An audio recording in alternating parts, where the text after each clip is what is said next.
This is CG Ruthless Sports. I will be brutally honest. Ain't nothing but being brutally honest. Coming at you with another video.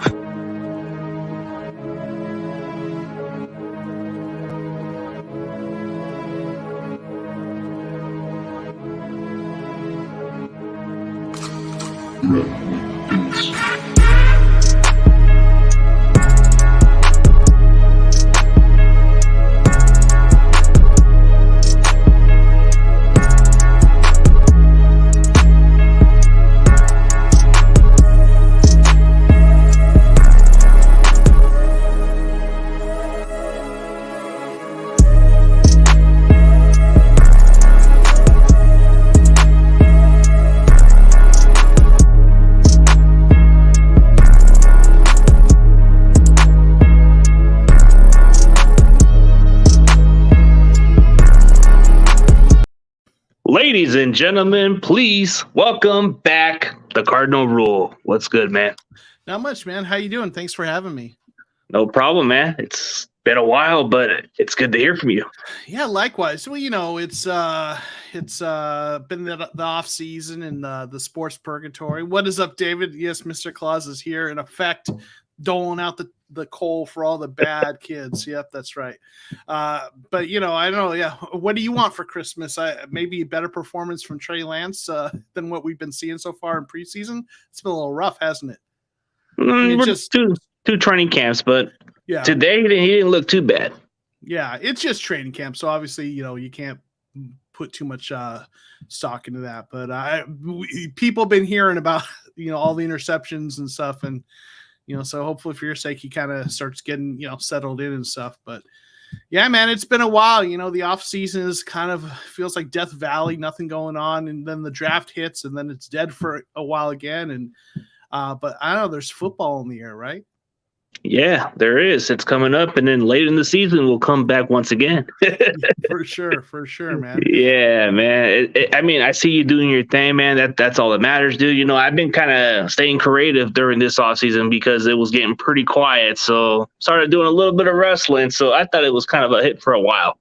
Yeah, nice. Yeah, you know, you got to find time to, or find, you know, things to kind of work on when things kind of are, you know, kind of quiet and slow. And, you know, that's a good time to start prepping for the new season, you know, and like this, you know, this last year was my first year doing content and, you know, had a really great time doing it and learned a lot and, you know, kind of have had some time to reflect on what I did and what worked and what didn't. And, you know, hopefully have a plan going into this next season in terms of, you know, the content I'm going to create and, you know, how to approach it and, you know, taking on a few other things. So yeah, it's a good time to regroup, recoup, and get ready for the next season. So yeah, you know, the one thing that's very interesting about this offseason after the season, I had a chance to at least interview some NFL draft prospects, and this one kind of gets my attention because the first guy I interviewed, he ends up being the 4th round draft pick to the Niners. Now he's getting like pushed in as a starter. So it's like, it's pretty interesting. Like, was that the guy out of Arlington or what was Burford or? Yeah, Burford, UTSA. He's already like getting some first team reps right now. And I just messaged him like an hour ago, and he was giving me some praise and say, I appreciate that. I tell him, dude, keep the job, hold on to that job, man. Don't mess it up. Yeah. No, that guy was a really kind of a cool prospect. I mean, he was from a smaller school, but had some good physical tools. That's the kind of guy you want to take in those middle rounds and hopefully kind of, you know, take what he's got to work with and develop him into a starter. So, you know, so yeah, that seems like that's turned out to be a good pick for you guys so far. So far, he's looking okay. But like going into the offseason, you know, it's new to me to do some of these little prospect interviews. You know, I just wanted to give it a chance, see what it was all about. I enjoyed it a lot and definitely going to do it again next year. We'll see what happens. If I'm lucky to get those college players. Right. Yeah. Well, I guess it's good to get those interviews now where they're college players because it might be a little harder once they're, you know, full-fledged pros, right? Yeah, they get pretty hard, especially, I don't know. I think I could still get Burford because he does message me. So it's not like he's one of those other guys. He seems like a humble, nice guy. That's cool, man. That's cool. Awesome. So how do you feel about, you know, the young players besides Burford for the Niners? Oh, the young players, man, it's a pretty young team. You know, we look at guys like Drake Jackson. I think he's got the ceiling potential. We just recently released D Ford, so D Ford is gone. He's off the books, I guess. Yeah. And What's your then, take on D Ford? Because a lot of Cardinals fans are like, oh, should we go sign him? I'm not necessarily. For me, no. I like giving our young pass rushers a chance. But what do you think? I mean, for Cardinals fans who are like, hey, we should go pick up D Ford. What's your kind of scouting report on him? scouting report on D Ford, man, he's been having some back issues. Like everything's kind of been holding them back. But if you guys can limit him, then maybe. But I don't know. It's not worth the risk if he's got any back issues. Yeah, taking a roster spot with a guy who might not be there in a few weeks. Yeah, that makes sense. Yeah, especially so. How did it feel that finding out that Rodney Hudson didn't even retire after all? Man, I tell you, Cardinals fans were really worried about that, really stressing out. Like our offensive line isn't the best in the NFL. I don't think it's as bad as some people think, but it's a much better offensive line with Rodney Hudson than it is without him. So we were really, a lot of Cardinals fans were really stressed out. I had kind of made peace with the idea that he was going to retire. I didn't think he would be back. So I just kind of got into that mindset. Okay, he's retiring. We're just going to have to accept that. So when he came back, it was like just this huge bonus, right? So, it's funny because Cardinals fans felt like the offseason had been rough. Fans were just really, they wanted the Cardinals to make a bigger splash in free agency, but they didn't. They went with depth signings and kind of, they tried to hold on. They're going to have some probably 3 compensatory picks next year because of how things played out. And I think they were trying to hold on to those, but fans were wanting to go, sign big names, and they didn't. And then in the draft, there's a couple, I like their draft class. I think overall Cardinals fans do. Most fans like it in general, but there were some positions they didn't address, like cornerback and defensive tackle. At least they didn't address cornerback early that Cardinals fans felt like they should have. So the offseason was kind of frustrating for Cardinals fans. And then the stuff with Kyler Murray, all the Instagram scrub and the letter from his agent and all the kind of drama with that and all that being in the news media. And then we had this one golden week in the middle of summer.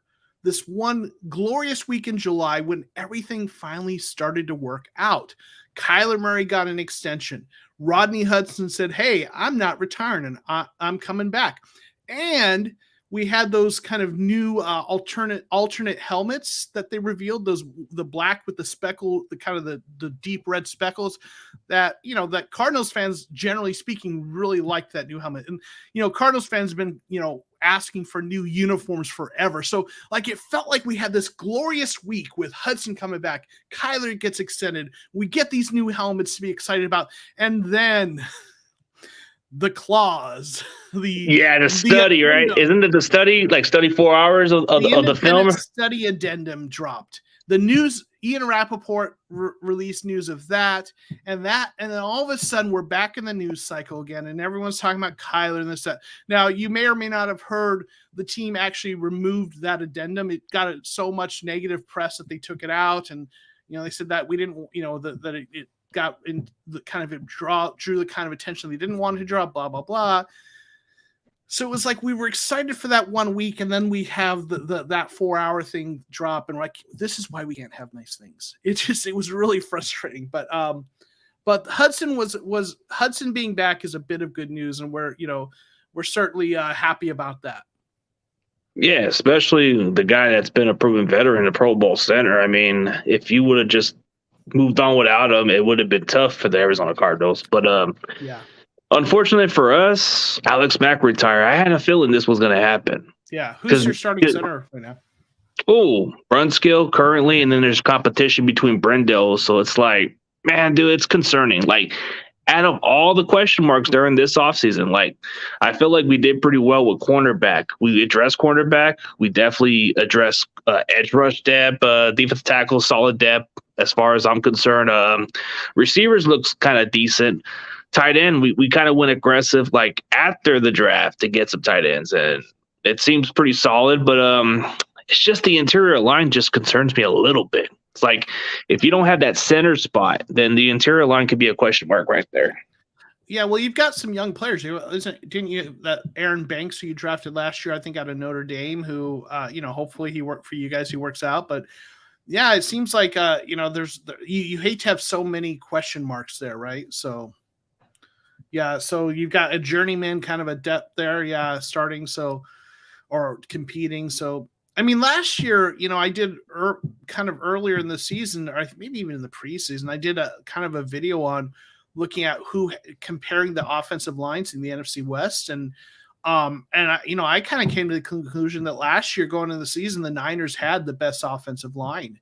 And then I felt like the Cardinals and Rams were kind of jockeying for second and third, and the Seahawks were last. And it does seem like, aside from your left tackle, you still have your right tackle, who I think is pretty decent, but interior of your offensive line is really a lot of question marks, it seems like.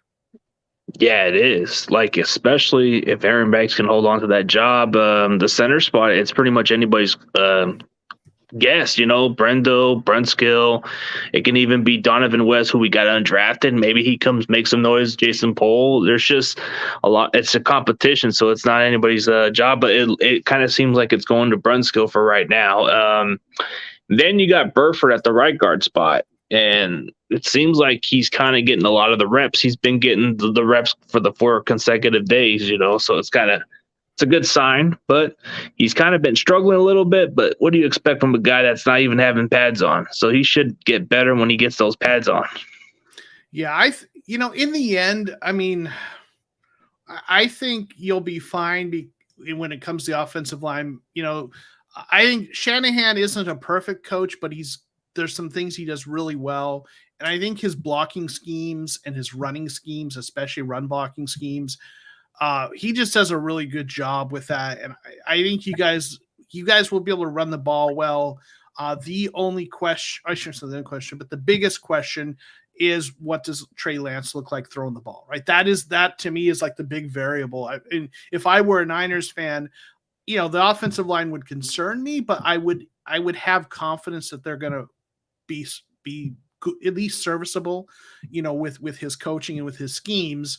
It would be, what does Trey Lance look like, as a full-time starter, would be the question mark I'd be thinking about if I were a Niners fan.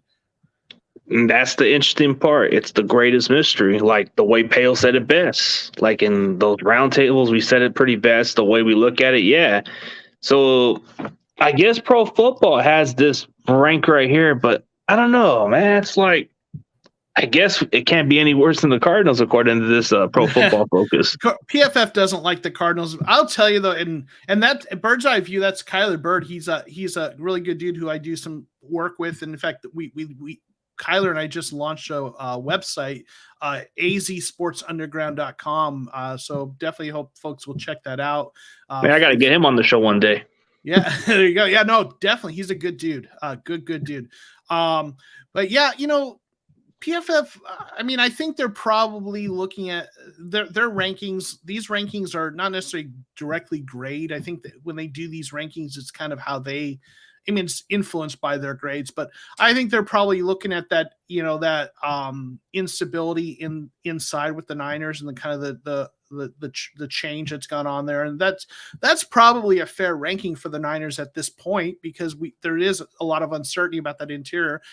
It wouldn't shock me if when we got midway through the season, they ended up performing as a top 10 offensive line, just based on the fact that Shanahan's going to get it sorted out.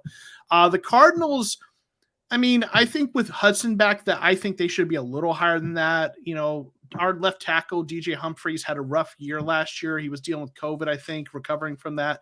But the year before, he was the 4th highest graded tackle in the NFL 2 years ago. So he's got talent. There's some.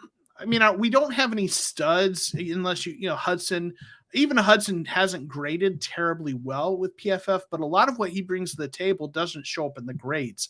The way PFF does their grades is they watch on film and they're like, how, did he do when he had to block his guy? Was it an average play, a plus play, or a minus play? And that's how they grade. But what they don't take it in account at all with PFF grades is, what's all the other stuff he's doing? Like, this a center like Alex Mack and Rodney Hudson, the things they do to adjust the coverages and the blocking schemes and pick up help pick up or adjust things to pick up the blitzes and all that kind of stuff. All the adjustments they make that matter a lot for how the offense works. That doesn't show up in the grades.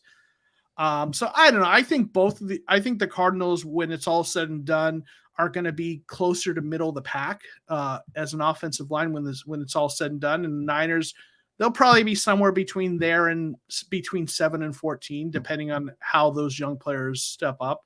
Shanahan knows how to get the blocking going, if nothing else. Yeah, I don't feel as concerned, but I feel like beginning of the season, it's going to have some question marks. So we'll figure out who's going to start at center. Like if we figure out who starts at the other guard spot, but I'm hoping in some way that maybe Burford steps it up and becomes the guy, and then maybe I become the success of the interview. You can say, I knew you win, right? Yeah, I'll just put like a Charlie Sheen reference, winning. Yeah, there you go. Right. So yeah, they like your tackles. It's. Oh yeah, it is concerning with Aaron Banks because when you look at Aaron Banks' talent, he was more of a run blocker. I mean, no, I think he was more of a regular blocking guard, but not your typical speedy athletic guard because he came out of Notre Dame. So that was the only concern with him. But he dropped a lot of the fat and added more muscle during this offseason. Gotcha. Yeah, I mean, when it comes to again, I don't work when it comes to offensive line stuff. I just feel like Shanahan will get that sorted out. It's the quarterback stuff I would be worried about. I'll tell you what. I know people have been really down on PFF. I actually worked a couple years ago. I worked part-time in a very low level doing like stuff with PFF. So it wasn't anything particularly impressive I was doing, but kind of very entry-level stuff. And I learned a little bit about their processes. And I actually think their processes are really good. And I do think their data is useful. It has limits. You have to take it in context. But I've seen just a tip of the iceberg of how much work goes into that. And they actually have a pretty impressive grading system in terms of how they do things. Again, it just doesn't hit everything, right? Yeah, especially on the field, that's how you would know the difference. But like Pro Football Focus is what it is, but when you look at the actual film, it speaks for itself. Well, and again, their grades come from the film. They watch the film and they watch every play and they watch the player. They look at what they do and they come up with a grade. But again, it's not perfect because what they don't capture is some of the stuff that isn't, like some of what does the guy who's calling your defense do to help get people in the right position? And, there's a lot of other things it doesn't capture, but I think listen, it's become popular to kind of, to poo on PFF. I don't think I think the data is decent, but you have to take it with a little bit of a grain of salt. Yeah. A little grain of salt with all the grades, how they look at it. But, But when you look into the offseason overall, man, the Cardinals went what was your reaction when you found out they got Hollywood Brown? That was interesting. And at the time, you have to remember this was during the draft. And a lot of people, myself included, thought the Cardinals might end up taking a receiver in the first round. And, a lot of Cardinals fans wanted them to go after Treylon Burks. There had been word that they were interested in Jahan Dotson, that was a guy they thought they would take. And, there was all these receivers and it just felt like they needed to take a receiver. And then all of a sudden those receivers started going really early, like Jahan Dotson early in the draft season process, doing mock drafts. Jahan Dotson was like, a lot of people were seeing him as a second round receiver. And, so then there was word coming out, the Cardinals like Dotson. And I was like, oh man, they're going to reach for Dotson. Well, I guess I just have to make my peace with that. And then lo and behold, come draft day, he goes before the Cardinals. Like, I think Washington picked him half a dozen picks before the Cardinals were ever on the board. And you started to see these receivers were going off the board even faster than a lot of mock drafts had projected. And then they trade for Hollywood Brown.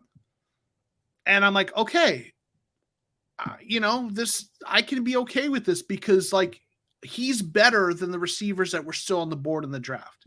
If they were going to take a receiver with their pick that they, in the first round, it was going to be a guy who was probably a second round kind of a guy who wasn't going to contribute right away. And this is a guy who played in college with Kyler, so they have a connection. He's been playing in a run first offense in Baltimore. So now he's going to an offense that's more of a passing offense, and he's super fast. He put up 1,000 yards in that run first offense. So I'm like, okay, I can be okay with this. And then we got the word that Hopkins was going to be suspended. And it's like, okay, now I see why they traded for him, because, like they're going to be without their best receiver for 6 games. So in the end, when I took everything into account, the way that receivers, were flying off the board in the draft, and all the receivers that I liked in the first round were gone before the Cardinals were going to pick. And with, Hopkins being out for 6 games, I was like, yeah, no, this is smart, because like, this is, if you wanted to bring in a receiver who was going to immediately be able to click with Kyler Murray and have a rapport, like Hollywood Brown or CeeDee Lamb, right? His 2 college receivers were the 2 best options. And, CeeDee Lamb wasn't on, I don't think, on the trade block or whatever. And so they picked up a guy that Kyler already has a rapport with. So in the end, all things, taking all things into account, I really liked it. A proven commodity. Yeah, they're going to have to pay him sooner than a rookie. They don't have the full rookie contract, but rookie receivers, I think Brett Coleman did. I saw something on Twitter. Brett Coleman did like a little bit of analysis, and like it's like a 40% hit rate on receivers in the draft, like them not being busts, right? So like to me, it was like you don't get the full extent of the rookie contract with Hollywood Brown. What is up, Protech? Appreciate you, dude. It was good hanging out with you. What's up, Stephen Rose? Man. Yeah, what's up, everybody? Hey, so to get a guy who is a good receiver in the NFL, right? And to me, I liked it. I know that's a long answer, but I thought it was a savvy move. Some people thought they gave up too much for him, but you weren't going to get him for less, so I was good with it. Yeah, it was kind of like an intriguing trade. Like when I saw that happen, I thought maybe for a second, like I guess as soon as the Titans traded AJ Brown, that one was the surprise one out of all, because I didn't know Tennessee was going to get, like, I didn't know this was going to happen, and then they just picked Traylon Burks. Yep, for sure. Yeah, they trade him away and then they take Burks, and yeah, man. So it was an interesting draft day. So I feel good about the Cardinals offense. I think they've got some really good weapons there still. So yeah, for sure. Oh, a question from a Arizona State Sun Devils fan. All right, got you. How do you think Brandon Ayuk does this year? I think he's going to do great this year, because the chemistry with him and Trey Lance, they've been working out together this offseason. They've been building some nice chemistry. They've been building a good bond during the offseason, and now like if you look at training camp, they've been throwing some connections to each other on those passes, and it's kind of starting to show. And then you see a lot of these receivers, they've been really praising about Trey a lot. Like Juwan Jennings, if you ask him a question about Trey Lance, he just smiles like, but I never seen a smile with him when you mentioned Jimmy. It's like, I don't know why. It's like Ayuk didn't seem to like Jimmy at first, but it seems like he wasn't liking the way he was playing. But when he saw Trey play, he felt the confidence. So it's like, I think the potential for Ayuk is like last season, he was considered the doghouse early in the season, and then he started getting it together, and then he started playing some good football. And I feel like this is a good chance for him to break out this year. If people thought we need to worry about paying Debo, I think the following year we got to worry about paying Ayuk on this type of season, because he might. I'll put it like this. He might go over 1,000 yards, because the connection with him and Trey Lance can be the difference maker. And I think he'll make a case for maybe solid pay come like in the next 2 years. Yeah, man. I think he had some stuff going on with just, I think between there were some stuff like in terms of not getting the reps, or there was something, there might even been some health stuff. Yeah, I know he had a rough year, but I mean, I think I'm hearing a lot of people say they think he's going to have a really good breakout year this year. So we'll see what happens. Yeah, his route running, his long arms, the yards after the catch. I feel like he's really like that other go-to receiver. Yeah. I mean, Sure, Debo is pretty much our like a good entire receiver overall. But Ayuk, if given the right chance, this guy can ball out. Like I've seen more about him. At first, I was just hoping for a CD Lamb pick, but it didn't turn out to be the case, and we ended up with Ayuk. And I heard that the Packers wanted Ayuk during the draft, and I'm like, what? That's why we got this kid? Because the Packers wanted to get him? And I'm like, ah. But it turned out to be a solid pick at this point. Yeah, Christian Kirk, man, that contract. Yeah. In Cardinals fan world, we were surprised. I mean, he's a good receiver, but man, they paid a lot of money for him. So yeah, they did with that market. It did reset the market, and it's really hurting us. It's making it even worse with Debo because a lot of pay markets, like you had the Devontae Adams pay, you had the Tyreek Hill pay, but then you just recently had DK Metcalf getting some good pay out of it, and it's like, man, when are we going to start getting a deal done? It's like, damn, it's like bummer. I mean, receivers are the price tag for receiver contracts has really gone up. So, hey, Braves fan, what's going on? So, Braves fan, and yeah, it's just the market's going to set up more. Like before that, the receiver market was like pretty reasonable, but now it's kind of like getting close to that quarterback market. So it's like, oof. I mean, it is interesting. Hey, Matthew, how's it going? You see like the certain positions, right? Obviously, quarterback. You see the money quarterbacks are making. They've always been kind of at the top of the market, and everyone knows quarterbacks are the most important position.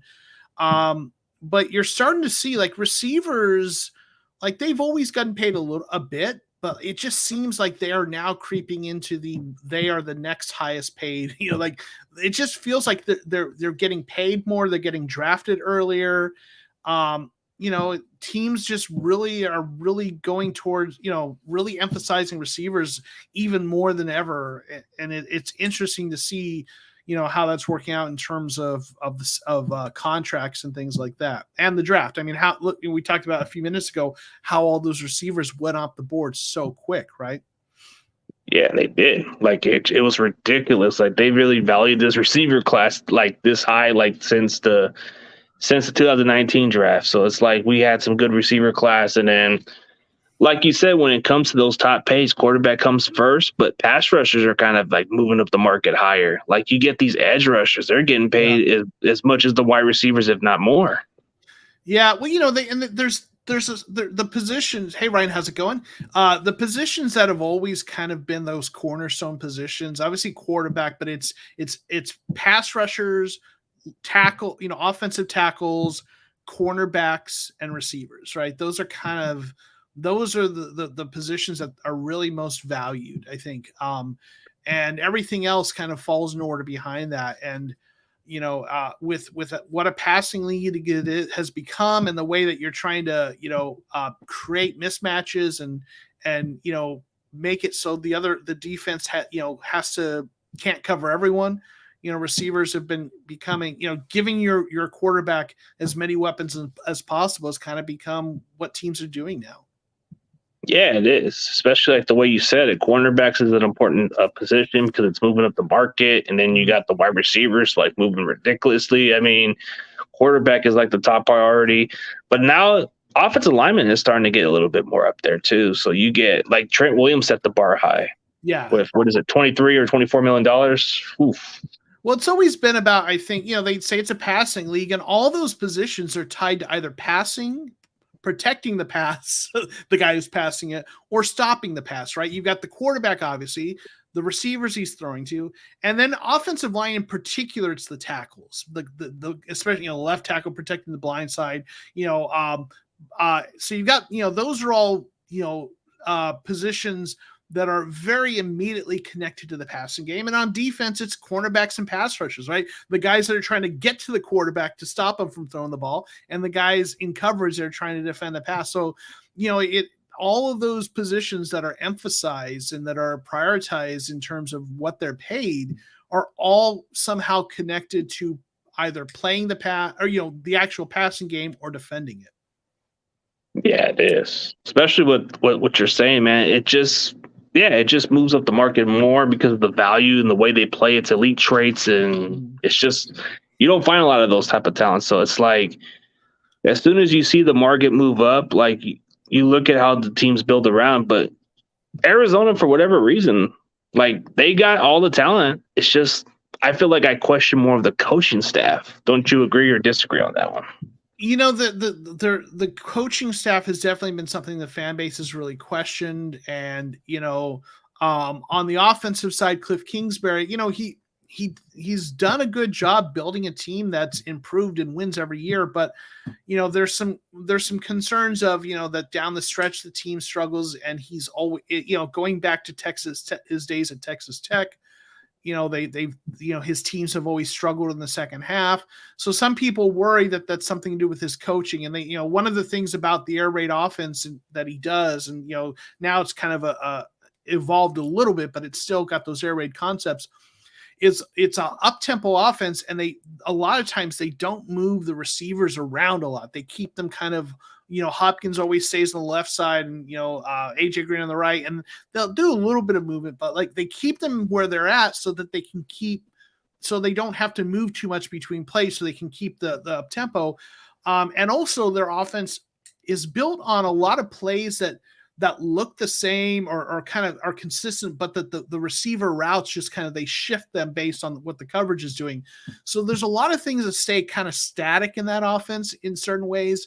And some people think that because of that leads to teams more easily getting a bead on what the Cardinals are doing as it gets deeper to the season, and that they can adjust. So I don't know if that's what it is. I think you could also make an argument that they had a lot of injuries down the stretch this last year. Previous years, they were still developing. They just weren't really a great team. So those second halves could just be, a younger team.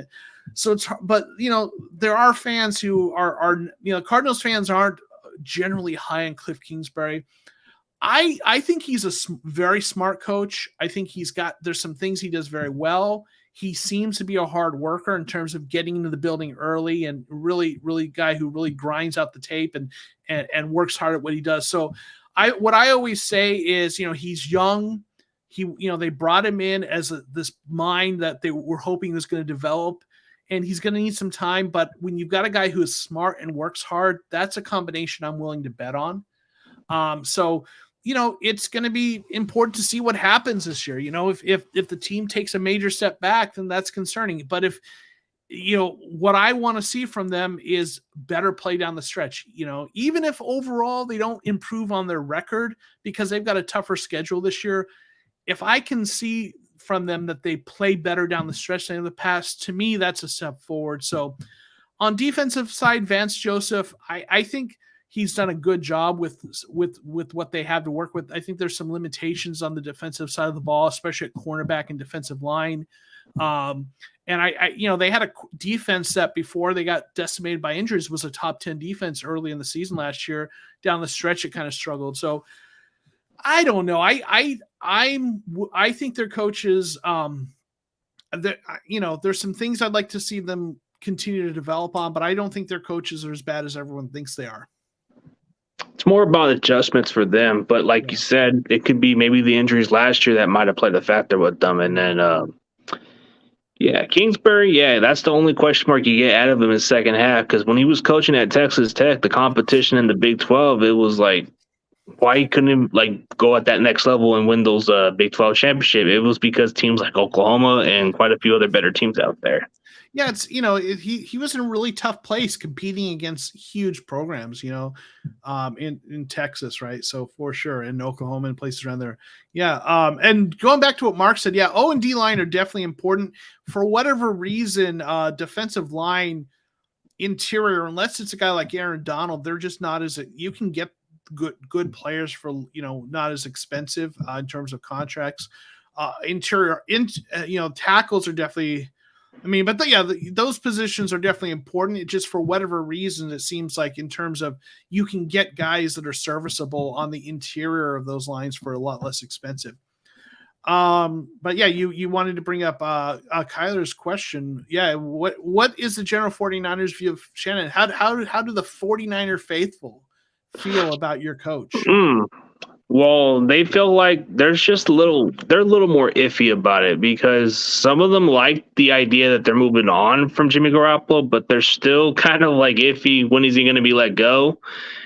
There's some that are against the Trey Lance. There's some that are just giving it a chance, and then they don't have no concern about how Shanahan runs the team. Before that, they would have questioned a lot of the stuff he's done, but quite some time it's like we build a culture and it's hard for us to question this guy's credibility because without him, we were pretty much the laughing stock in franchise, even though we were decimated with injuries from those 7 seasons, or what is it, the 6 or 7 seasons he was our head coach. And those 2 seasons, he took us closer to the Super Bowl. And that 2019, we got to the Super Bowl, but came short. But whenever we're healthy, we make the playoffs. I feel like we're like the scariest team. I think that's the only concern factor is if we can stay healthy. I don't think anybody questions Shanahan as a head coach. I mean, I think Shannon did a stellar job last year to get you guys the NFC Championship game. I mean, going into the season, I kind of, and this is before Russell Wilson got injured, I saw the 49ers as probably being the 4th team in the division. Now this is a really good division, so that's not necessarily, that's still not necessarily meaning they were a bad team, but and they struggled early on, but he got him going, and to go all the way to the NFC Championship game with all the questions at quarterback, I think was impressive. Like from an outside perspective, I look at the Niners and Shanahan in particular, and like from like a narrative perspective or whatever, I want to see what he does with Trey Lance, because like he's for all his years there, he's been making it work with, kind of guys that were like, CJ Beathard, and then Jimmy G, who couldn't stay healthy, who himself, was a 2nd round pick, I think, originally, and is a decent quarterback, but necessarily not like he's a borderline franchise quarterback, I think, depending on your perspective. And he's not yet had the guy he drafted, developed, 1st round. He drafted Beathard, but he was a day 2 pick, I think. He hasn't had the guy he drafted in the 1st round and developed to be his guy, right? And most coaches at least once get that guy, right? Cliff got Kyler, right? In with the Rams, he got Goff. He moved away from that, but he had his guy, right? So if you're a coach, you want to at least one time, you want to see that coach get his guy he picks in the 1st round and see what he can do with them. And so, if that to me will maybe answer a lot of questions about, about what kind of coach Shanahan really is, what he does when he has his guy that he handpicked. Yeah, that is the intriguing question because he never like really drafted high on a quarterback until he drafted Trey Lance. And then to answer Kyler's question, would you have the Super Bowl in 2019 with a better quarterback? I think even if Shanahan were to have a better quarterback, I think the problem with Shanahan was the clock management. Like he didn't really like think smart. Like I think even with Jimmy, he wasn't playing as bad last year, but maybe in the Super Bowl he had his little slumps a little bit. But he was starting to get a little bit of a rhythm, but then we started abandoning the running game. So that's where if to go to that question from what Kyler was asking, I think it was more 50-50 on that one in 2019 because Jimmy wasn't as bad, Yeah, I mean, it's hard to know. I mean, I think Jimmy is like, he's a solid quarterback when he's healthy. But with a guy like that to win a Super Bowl, you've got to have, he's not a guy who's going to elevate the offense by himself. Right. So if you don't have one of those guys that can elevate an offense by himself for stretches, then you need to have some other facets of the game really dominating the defense, the running game, and a good receiver. Yeah. And, there's a handful of quarterbacks that can do that, for stretches, right? Obviously Mahomes, Brady, I think Kyler has the tools to do that. He just needs to be more consistent. Guys like Josh Allen, right? These are the guys who can do that. And I do think Trey Lance has the tools to be one of those guys now, with the arm and his mobility and, the kind of quarterback he could potentially be. Obviously, the question is, we need to see, does he put it together? And this is going to be the year. You're going to get to see what he can do. So, yeah, that's the question mark everybody wants to know. Is Trey going to end up being the answer? And I feel like he's got the upside. He's got the ability, and I feel like he's getting underestimated because of the experience. I feel like the more Shanahan feels confident with Trey, the more this offense is going to get better. But in order for Trey to get better, he has to get more reps and more experience. So that would pretty much silence your doubt right there if they just kept playing Trey, which they are this year. I mean, as much as I, had fun kind of poking at the fact that he's had struggles at training camp so far, you have to judge Trey in December, right? Late in the season, he's going to take some knocks. It's going to be maybe a little rough, but when he's, 3/4 away through the season, let's see what he looks like then. And I think come December-ish, you're going to have a pretty good idea. Is he a guy you can build with, or is he not? Because, it's this rookie quarterbacks. I know he's in his second year, but rookie quarterbacks will struggle their first year, but often they're on bad teams. He's not on a bad team. He's got a coach who picked him, I think one of the underrated things about Shanahan that people don't talk about enough is, he's had bad quarterbacks, but he's also, you look at what he's done with guys like Nick Mullins and CJ Beathard. They weren't great, but he's managed to take guys who were backup quarterbacks and find ways to win with them. So Lance is in a really good situation. And if he by December, if he's not looking like he's the guy, then or he could be the guy, then you're going to have to move on. Oh, I see my buddy Tommy's in the house. Yeah, house. Tommy, my favorite guy. Ah, man. Yeah, Tommy. Gilroy's legend. Gilroy's own legend in the carnival. Yeah. Oh, I appreciate Tommy. I mean, all right. Big question. Who finishes with more rushing yards in 2022? I don't know. I would say Murray, because he's probably going to run a little bit more. Trey's probably going to have a little bit of limited opportunities, but I think we're mostly going to have our running backs for that. Maybe every now and then we might have some plays here and there for Trey to run, but I think Kyler will probably be the one to lead the rush in. Hopefully Lance on this. This one's tricky because Kyler had a ton of rushing yards his second season. I think I don't have in front of me. I'll actually bring that up. But last year he scaled back the running a lot last year. And it's funny, everyone talks about with his contract, the whole the study thing, but there's also a part in his contract. Hey, Tommy, I'm doing good, buddy. There's also a thing in Murray's contract in terms of rushing yards that he gets I think there's some sort of performance bonus. I'm bringing up his stats right now. So Kyler Murray, his rookie year, rushed for 544 yards. In 2020, his second year, 819 yards. But last year, he only ran for 423 yards. Now, he missed 3 games, but he was rushing less frequently. But they put something in his contract that he gets a bonus if he rushes for over 600 yards, I think it is. So it sounds like someone wants him to run the ball. But I think I could see Trey Lance running it more because, Kyler's going to try to throw more. I think Lance, being his first year, might have to, when he finds himself in those situations that he hasn't seen enough times and he doesn't have an open receiver, you might see Lance having to bail and run a little bit more just because he's still trying to kind of figure out, the passing side of the offense. So I would actually say I could see Lance rushing for more yards. Intriguing the way you said it. Yeah. He did run pretty well in college. He could be a deadly weapon, but the only time I've seen Trey run during this regular season, he was running a lot more against the Cardinals, and I think he had almost 100 yards. I think he had 89 yards rushing that day.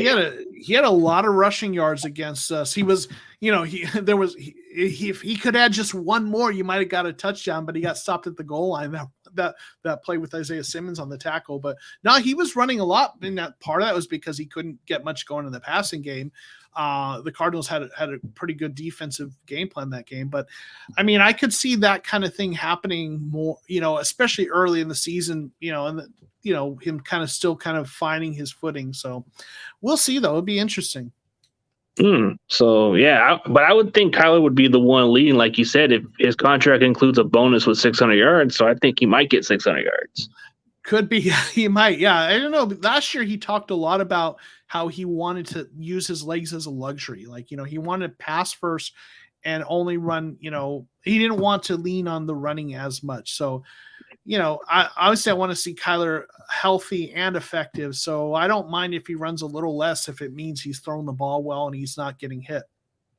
Yeah, for sure. So that's how we want to hope for our quarterback. But Kyler, when it comes down to him scrambling, he's very smart. Like, he'll slide down, not take those hits. Like, you see Lamar Jackson and quite a few other quarterbacks take those hits.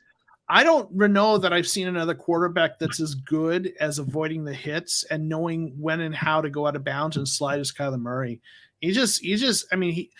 When he gets hit, he rarely gets hit when he's scrambling. When he gets hit, it's usually actually when he's in in the backfield in the pocket, right? If he gets blindsided or something, or if let's say the interior pass rush collapses the pocket and he doesn't have time to kind of run, that's when he gets hits. But when he's scrambling, he generally has really good vision and has a good sense of when to slide so he doesn't get hit.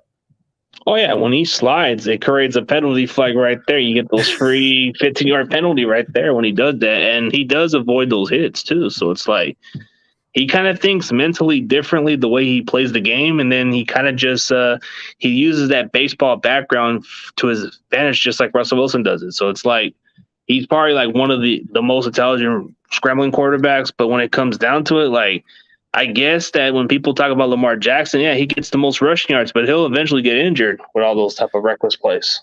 Lamar is he's bigger, and I think he trusts his body to take those hits a little more. And unfortunately, sometimes that comes factor to bite you, but yeah, Lamar's a stud, but yeah. For sure. See, Peo time is in the house. What is up, Peo? Oh, yeah, Peo. My favorite Rams YouTube, the one I recruited, man. That's my guy. Peo's a good dude. Yeah, I enjoyed it, man. Like, me and this rest of the crew behind the scenes, we're doing a pretty good chemistry, man. We're making the most out of nothing out of something. Yeah. Like, there wasn't much going on during, like, those off seasons, and Mike always comes up creative. Then Peo comes up with something. Then sometimes I might come up with something, and it's like we don't even run out of ideas. So that's the crazy part. Yeah, no, some creative dudes there. That's cool. Yeah, for sure, man. But this season, it's going to be pretty interesting. Like, I want to see how we do with Trey. I want to see how Arizona adjusts without Hopkins for those 6 games. So it's going to be very challenging. Yeah. Yeah, I think the Cardinals offense is going to be good. I know people are worried about Hopkins being out. I get that. They're better with him than without him. But, Hollywood Brown is there. Rondale Moore in his second year, I think, is going to make a big impact. AJ Green, his second year in the system, I think he's going to be solid. And then, they've got Zach Ertz from the beginning of the year. They've got him now the full season, and they drafted a guy, Trey McBride, at tight end, who I think, could help be a good complement to that.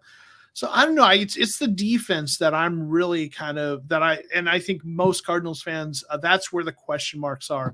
Cornerback is a big question mark. They really kind of need to bring in another veteran at cornerback, for sure. And then some people think they should get an edge rusher or maybe another defensive interior lineman, but cornerback is definitely a concern. Oh, yeah. Like, that might be the question mark. That might be where maybe Trey tests your secondary. We'll see. But I like how the chat gets at each other for this fun part. But Peo's a really good dude. Peo's a really respectful class guy. So it's like, I got nothing bad to say. I'm always been standing by this guy.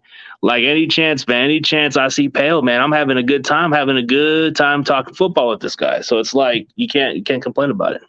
Yeah, Peo's a good human being. Yeah, AZ, Mike just gives me something exciting. Then Squabble, he just gives me something to debate, man. Me and him just want to outbeat each other with the argument, and it's fun. Yeah, for sure. All right. Ooh, good question before we end the show. Let's just answer one more question. So by AL nervous, do you mean like nervous that I don't want my team to face them, or nervous like I'm nervous about how it's going to go for that team? That's the clarifying question. Like I think Zach, yeah. I Or think like, go ahead. I think as far as like non-NFC West team that's concerning, this may come as a surprise, but I'm still going to say Kansas City because of their offense. It's still Mahomes' team. It's still Andy Reid's. I mean, Tyreek Hill is Tyreek Hill. They still got weapons. They got Juju Swister. That one's kind of nervous-ing because they still have a lot of weapons. So despite no Hill, they still got Travis Kelce.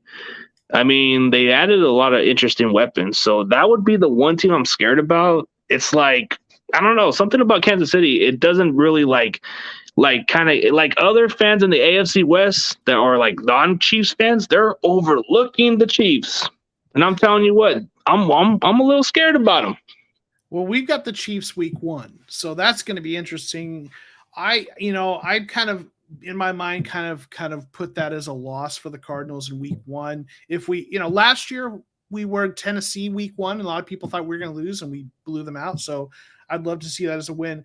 A lot of Cardinals fans would say Carolina because we haven't been able to beat them. It's a team we're supposed to beat, but we can't. But when I look at the schedule, I mean, Kansas City is up there. We've got Tampa Bay late in the season, and that might be the one I'm kind of most worried about because that's week 16. Cardinals, might at that point, if the Cardinals are kind of really trying to fight for a playoff position, going up against Tampa Bay and Tom Brady, that late in the season when they're fighting for a playoff spot, if that's how things shape up, that would be the one I'm most worried about. Oh yeah, Tampa Bay, especially, we haven't played with Tom Brady before, so that can be a scary factor. Let's see. I don't know. Like you look at the AFC West, like the Chargers concern me more because they have our number. Maybe it might come as a surprise about the Raiders, but I don't feel as concerned like everybody else. Like I feel like we've always neutralized them, even at their best. But I feel like it's going to be a fair, competitive game. But then when you look at our division, I feel like the Rams give us the most challenging part, but then Tampa Bay. But the Chiefs, I still think the Chiefs are still a good team, and they still are hard to game plan. Well, Niners Cardinals playing last week of the season. So if either one of us are trying to make the playoffs, right? That's a scary part right there because one of the other teams is hungry, and that can be that one scary team going to the playoffs, whoever competes for that spot. It could be one or the other. Yeah, so that could be a tough game. But for me, definitely Tampa Bay is the one looking at the schedule now, though. Yeah, so for sure. Yeah, for sure, man. But definitely appreciate you being on the show, bro. We'll definitely need to catch up during the season, dude. It's going to be pretty fun. But anybody else that's not too familiar with Cardinals Rule, which he's been on the channel from time to time, be sure to subscribe to this guy's channel, man. Very good Cardinals YouTuber, very knowledgeable, knows his stuff, man. He knows from X's and O's, whatever, he does his little analytics, he's the professor, he's a real life professor, but he's a legitimate football professor in his own mind. In my own mind, yeah. Thanks. I appreciate that, CJ. You're a good dude, and I always enjoy hanging out with you and the folks in your chat, except for Tom. I mean, even Tommy. Man. But I'm going to give you the solo intro, and you can say what you want to say, and then we're going to end it, bro. All right. Hey, well, thanks for hanging out with me, guys. I appreciate you all. It's been a lot of fun. I'm excited for some football. And hey, if you are an NFC West fan, even if you're not a Cardinals fan, check out my channel, The Cardinal Rule. I do Arizona Cardinals content. If you're not a Cardinals fan, maybe just a little behind the scenes on the enemy, right? And also check out azsportsunderground.com. That's a website that I launched with Kyler Bird, where we cover Arizona sports. So we're really proud of what we're doing over there. And of course, follow me at Twitter at JoeCamo13. Thank you guys. I appreciate it. Yeah, for sure, man. So as always, CG Ruthless Sports and the Cardinal Rule is out, and see you guys later. Peace.